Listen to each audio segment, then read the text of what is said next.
Hi friends, this is Shivaram Yadav and welcome to nose video cinema talkies. Friends, ఈ వీడియోలో మీకు నేను ధనుష్ లీడ్ రోల్ పోషించిన క్యాప్టెన్ మిల్లర్ మూవీ యొక్క రివ్యూ చెప్తానండి. ఈ మూవీ యొక్క లెంగ్త్ వచ్చేసి సుమారుగా 2 hours 45 minutes అనమాట. సత్యజ్యోతి ఫిలిమ్స్ బ్యానర్పై జి శరవణన్, సాయి సిద్ధార్థ్ నిర్మించారండి.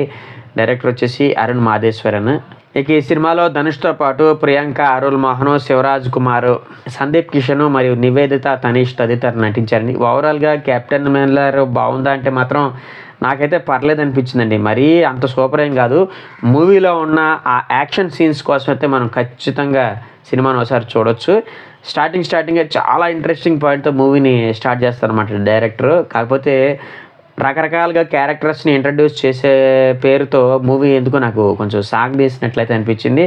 ఓవరాల్గా స్టార్టింగ్ బాగుంటుంది, అట్లాగే ఇంటర్వల్ ట్విస్ట్ కూడా అదిరిపోద్ది అనమాట. సెకండ్ హాఫ్ మరీ ముఖ్యంగా క్లైమాక్స్లో వచ్చేటటువంటి కొన్ని యాక్షన్ బ్లాక్స్ కూడా నాకైతే నచ్చాయి. అట్లాగే ఈ సినిమాలో నాకు నచ్చినటువంటి ఇంకొక ఇంట్రెస్టింగ్ పాయింట్ ఏంటంటే అప్పట్లో అంటరానితనం ఎంత ఘోరంగా ఉండేది అన్నది మనకి చాలా క్లియర్ కట్గా చూపిస్తారనమాట.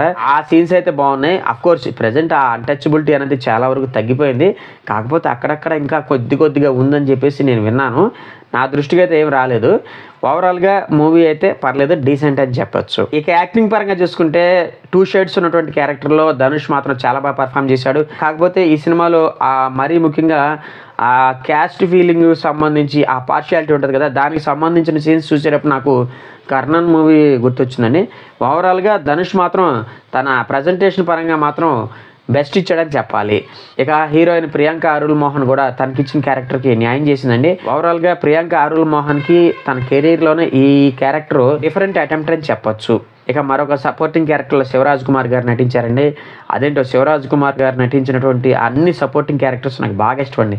మరీ ముఖ్యంగా జైలర్లో క్యారెక్టర్ మాత్రం అల్టిమేట్ అని చెప్తానండి. అట్లాగే సందీప్ కిషన్ గారు ఉన్నది కొద్దిసేపు అయినా సరే కానండి తన పెర్ఫార్మెన్స్తో బాగానే ఆకట్టుకున్నారు. మిగతా ఆర్టిస్టులు కూడా తమకిచ్చిన రోల్స్కి న్యాయం చేశారని చెప్పాలి. ఇక టెక్నికల్ డిపార్ట్మెంట్ విషయానికి వస్తే జీవి ప్రకాష్ అందించినటువంటి పాటలు పర్లేదండి. కాకపోతే నాకు బ్యాక్గ్రౌండ్ మ్యూజిక్ బాగా నచ్చిందండి. మరీ ముఖ్యంగా ఆ యాక్షన్ సీన్స్, అట్లాగే బ్రిటిష్ వాళ్ళ కాలం నాటి సీన్స్లో అయితే ఆ బీజిఎం చాలా బాగా వర్కౌట్ అయింది. సిద్ధార్థుని సినిమాటోగ్రఫీ కూడా చాలా బాగుందండి. మరీ ముఖ్యంగా ఆ యాక్షన్ సీన్స్ మాత్రం మనల్ని అంతగా కట్టిపడేసాయంటే మాత్రం అందుకు కారణం సినిమాటోగ్రఫీ అని చెప్పుకోవాలి. ఇక నాగూర్ అందించిన ఎడిటింగ్ అయితే పర్లేదండి, మరీ సూపర్ అని అయితే చెప్పలేను. సెకండ్ హాఫ్లో వైలెన్స్ పాళ్ళు బాగా ఎక్కువగా ఉంది. అక్కడ ఎడిటర్ కొంచెం ట్రిమ్ చేసి ఉంటే బాగుండేది అన్నది నా అభిప్రాయం. ఈ మూవీకి నేను ఇచ్చే రేటింగ్ వచ్చేసి 2.5 అండి. నా ప్రజెంటేషన్ కనుక మీకు నచ్చినట్లయితే ఈ వీడియోని లైక్ చేయండి, షేర్ చేయండి. మీ ఫ్రెండ్స్ అండ్ ఫ్యామిలీ మెంబర్స్ చేత కూడా మన యూట్యూబ్ ఛానల్ని కొంచెం సబ్స్క్రైబ్ చేయించండి. థ్యాంక్ యూ అండ్ జై హింద్.